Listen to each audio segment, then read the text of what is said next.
जय हिंद साथियों, इतनी गर्मी क्यों पड़ रही है? और आपने किसी के मुंह से सुना होगा कि एल नीनो की वजह से इतनी गर्मी पड़ रही है। तो ये एल नीनो क्या होता है, ला नीना क्या होता है, इस कॉन्सेप्ट को समझते हैं। आज भी बहुत सिंपल वर्ड में समझेंगे इस कॉन्सेप्ट को कि एल नीनो और ला नीना होता क्या है। उससे पहले देखिए कि आप ये है पृथ्वी, और पृथ्वी के बीच से जो लाइन गुजर रही है वो है इक्वेटर।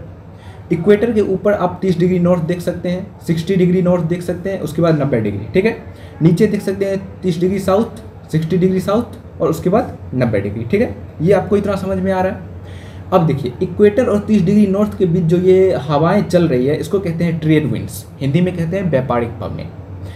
वैसे ही 30 डिग्री साउथ से जो इक्वेटर की ओर हवाएं चल रही है उसको भी कहते हैं ट्रेड विंड्स, व्यापारिक पवनें, ठीक है।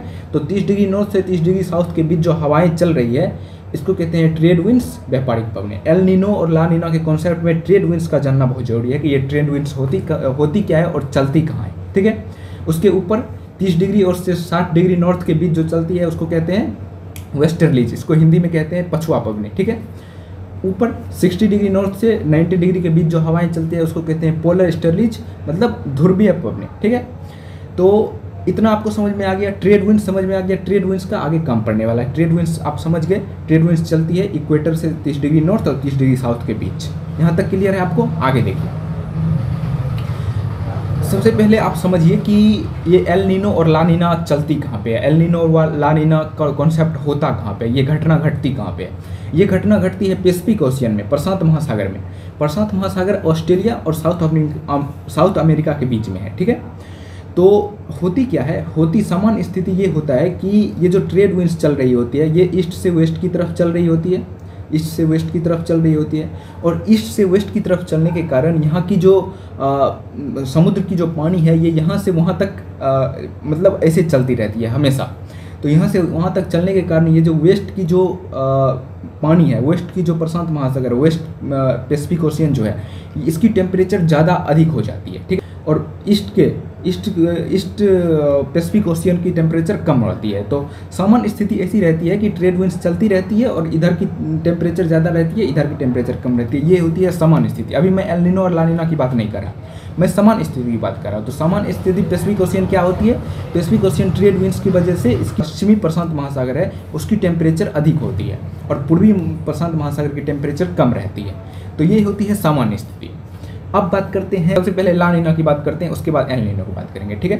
तो ला नीना क्या होती है ये समझिए। देखिए, वैसे तो सामान्य स्थिति में इसकी टेम्परेचर ज़्यादा होती है, मैंने अभी आपको बताया, वेस्ट की टेम्परेचर और ईस्ट की टेम्परेचर कम रहती है, ठीक है। लेकिन ला नीना के केस में क्या होती है, ट्रेड विंड्स जो चलती है, ट्रेड विंड्स की गति और ज़्यादा हो जाती है और गति ज़्यादा हो जाने के कारण इसकी टेम्परेचर जितनी ज़्यादा होती है उससे और कहीं गुना ज़्यादा हो जाती है, ठीक। मतलब सामान्य स्थिति में तो टेम्परेचर ज़्यादा रहती ही थी और ला नीना के कारण ट्रेड विंड्स की गति और ज़्यादा होने के कारण इसकी टेम्परेचर और ज़्यादा गर्म हो जाती है, इसकी टेम्परेचर और ज़्यादा अधिक तेज हो जाती है। तो इसकी टेम्परेचर देख रहे हैं आप, लाल हो गई है, ठीक है। तो इसकी पानी जो है, इसकी पानी की टेम्परेचर इतनी अधिक हो जाती है कि ये जो वाष्प बनकर ऊपर जाने लगता है। मतलब आप समझिए ऐसा कि आप कोई कटोरा में पानी भरकर एक धूप के सामने रख देंगे, तो धूप के सामने रख देंगे तो कुछ देर बाद आप देखेंगे कि कटोरा का पानी सारा सूख गया। तो वो सूख गया कैसे? वो वाष्प हो गया, मतलब इवापोरेट हो गया, वाष्प बन के ऊपर चला गया। तो वही जो यहाँ का पानी अत्यधिक, यहाँ का टेम्परेचर अत्यधिक गर्म हो जाता है, ईस्ट वेस्ट का टेम्परेचर, तो ये वाष्प बनकर ऊपर जाता है, मतलब वाष्पीकरण होता है इसका, वाष्प बनकर ऊपर जाता है और वहाँ पे मेघ लगाता है। और मेघ लगाने के कारण वर्षा ज़्यादा होती है। ऑस्ट्रेलिया यहाँ पे है और यहाँ पे इंडोनेशिया है। इंडोनेशिया और ऑस्ट्रेलिया के बीच में इतना वर्षा हो जाती है ला नीना की वजह से कि वहाँ की बाढ़ की स्थिति आ जाती है। ला नीना की वजह से ऑस्ट्रेलिया और इंडोनेशिया के बीच बाढ़ की स्थिति आ जाती है। यहाँ पे एशिया आप देख सकते हैं, तो साउथ ईस्ट एशिया में भी इसका प्रभाव ज़्यादा पड़ता है। तो जब भी वर्षा ज़्यादा होगी तो आप समझ लेंगे कि ला नीना भी चल रही है, ठीक है। इसी केस में आप यहाँ पे देख लेंगे तो साउथ अमेरिका में वही है, शुष्क हो जाती है। शुष्क मतलब वहाँ पे वर्षा नहीं होती है ज़्यादा, तो इसका उल्टा हो जाता है क्योंकि यहाँ पे पानी जो है अत्यधिक ठंडा है, मतलब टेम्परेचर यहाँ की लो है, तो यहाँ पे वाष्पीकरण ज़्यादा नहीं हो रही, तो यहाँ पे वर्षा नहीं हो रही है। तो वर्षा किधर हो रही है? वर्षा इधर हो रही है वेस्ट की तरफ। वेस्ट में ऑस्ट्रेलिया है, इंडोनेशिया है और एशिया है। तो साउथ ईस्ट एशिया में इसका ज़्यादा प्रभाव पड़ता है। तो ला नीना का प्रभाव क्या है? ला नीना की वजह से देखिए ऐसी बाढ़ की स्थिति उत्पन्न हो जाती है, ऐसी बाढ़ की स्थिति, सारी फसल बर्बाद हो जाती है। तो ला नीना की वजह से इस प्रकार की दृश्य देखने को मिलते हैं। अब बात करते हैं एल नीनो की। एल नीनो क्या होती है? एल नीनो ठीक इसका उल्टा है।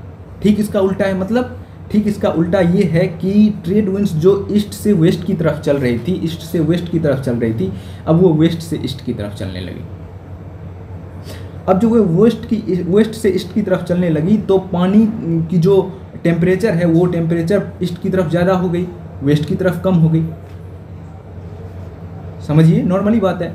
अगर ट्रेड विंड्स उल्टी गति में चलने लगे तो पानी की टेम्परेचर भी उल्टी गति में ज़्यादा होने लगेगी। तो ईस्ट की तरफ इस बार पानी की टेम्परेचर ज़्यादा हो गई और वेस्ट की तरफ पानी की टेम्परेचर कम हो गई। तो ईस्ट की तरफ पानी की टेम्परेचर जो ज़्यादा हो गई तो यहाँ पे फिर वही बात होगा, इवापोरेशन होगा, वाष्पीकरण होगा और यहाँ पे मेघ बनेगा। और मेघ बनने के कारण साउथ अमेरिका में ज़्यादा वर्षाएँ होगी तो साउथ अमेरिका में ज़्यादा बाढ़ आएगी। ठीक है, तो यहाँ पे क्या होगा ये समझिए। अब यहाँ पे ये होता है कि यहाँ पे वर्षा नहीं होती है और वर्षा नहीं होने के कारण तेज़ धूप होती है और वर्षा नहीं होती है। तेज़ धूप होने के कारण और वर्षा नहीं होने के कारण स्थिति ये आ जाती है कि गर्मी ज़्यादा आ जाती है। गर्मी ज़्यादा आती है, टेम्परेचर अधिक हो जाती है। टेम्परेचर अधिक होने के कारण स्थिति ऐसी आ जाती है। स्थिति ऐसी आपको देखने को मिलेगी, मतलब भूमि में दरार पड़ने लगती है, सूखी हो जाती है, एकदम बंजर भूमि हो जाती है। इसमें ना तो आप फसल कर पाएंगे ना तो कुछ कर पाएंगे। तो अभी जो इंडिया में चल रहा है, जनवरी 2023 से शुरू है, उसको कहते हैं एल नीनो। ठीक, जनवरी 2023 से एल नीनो शुरू है और यही कारण है कि अभी इंडिया में इतनी गर्मी पड़ रही है। इतनी गर्मी की पड़ रही है एल नीनो की वजह से। ठीक है, एल नीनो की वजह से इतनी गर्मी पड़ रही है क्योंकि आपको मैंने बताया कि ट्रेड विंड्स जो है उल्टी दिशा में चल रही है। उल्टी दिशा मतलब वेस्ट से ईस्ट की ओर चल रही है, तो टेम्परेचर वेस्ट की जो है कम हो रही है। टेम्परेचर वेस्ट की कम हो रही है तो इवापोरेशन नहीं हो पा रही है। इवापोरेशन नहीं हो पा रही है तो वर्षा नहीं हो पा रही है। तो इस बार आप देखेंगे कि मतलब पिछले साल की तुलना में या उससे पिछले साल की तुलना में वर्षा कम हुई होगी। तो वर्षा कम हुई, इसी वजह से गर्मी ज़्यादा हो रही है। ठीक है, तो ये समझ में आ गया आपको, एल नीनो का कॉन्सेप्ट समझ में आ गया आपको। तो आप देख सकते हैं कि इसके इफ़ेक्ट क्या होते हैं। इसके इफ़ेक्ट ये हो जाते हैं कि बंजर भूमि हो जाती है और भूमि में दरार पड़ने लगती है, सूखी हो जाती है, फसल बर्बाद हो जाती है। ठीक है, और ये अभी जो एल नीनो चल रहा है, ये उम्मीद है कि अब एल नीनो ख़त्म होके ला नीना शुरू हो जाएगा फिर से, क्योंकि ये 7 साल, 4 साल, 5 साल, 6 साल, 7 साल, इस साल के अंतर पर ये चेंज होता रहता है। इसका कोई फिक्स नहीं है, कभी 4 साल पे आ जाता है, कभी 5 साल पे आ जाता है, कभी 6 साल पे, कभी 7 साल पे, ये चेंज होता रहता है। ठीक है, तो आप एल नीनो और ला नीना का कॉन्सेप्ट समझ गए, यहाँ तक क्लियर है आपको। आगे देखिए वही चीज़ है, एल नीनो में ये वेस्ट से ईस्ट की तरफ चलने लगती है और ला नीना में ये ईस्ट से वेस्ट की तरफ चलने लगती है। क्लियर है, यहाँ भी वही चीज़ है। ये नॉर्मल कंडीशन है, मैंने आपको बताया नॉर्मल कंडीशन में भी यहाँ की स्थिति गर्म रहती है क्योंकि ट्रेड विंड्स हमेशा चलती रहती है ईस्ट से वेस्ट की तरफ। तो नॉर्मल कंडीशन ये होगी। और एल नीनो की बात करें तो एल नीनो में इसका रिवर्स हो जाता है, ये वेस्ट से ईस्ट की ओर चलने लगता है। ठीक है, ये आपने देख लिया कि क्या कहते हैं एल नीनो का क्या इफेक्ट पड़ता है। उसके बाद देखिए ये इफेक्ट क्या हो गया ला नीना का, ये इफेक्ट हो गया एल नीनो का। एल नीनो में भूमि बंजर बन जाती है, भूमि में दरारें पड़ने लगती है। लेकिन ला नीना की बात करें तो ला नीना में इस प्रकार की दृश्य देखने को मिलते हैं कि फसल सारा जो है पानी में डूब गया है। ठीक, उम्मीद है कि आपको समझ में आएगा। मैंने बहुत ही सिंपल वर्ड्स में आपको समझाने की कोशिश की, उम्मीद है कि आपको समझ में आ गया होगा ला नीना और एल नीनो का कॉन्सेप्ट क्या है, ला नीना और एल नीनो का कॉन्सेप्ट क्या है। अगर आपको नहीं समझ आया, एक बार और वीडियो देखने का कष्ट करें, आपको पूरा क्लियर हो जाएगा कि एल नीनो और ला नीना का कॉन्सेप्ट क्या है। मैंने बहुत ही आसान भाषा में समझाने का प्रयास किया है। ठीक है, और इस बात को भी आप याद रखिएगा कि एल नीनो को द लिटिल बॉय कहते हैं और ला नीना को द लिटिल गर्ल कहते हैं। ठीक है, तो एल नीनो और ला नीना का कॉन्सेप्ट समझ में आ गया होगा, ऐसा मैं उम्मीद करता हूँ।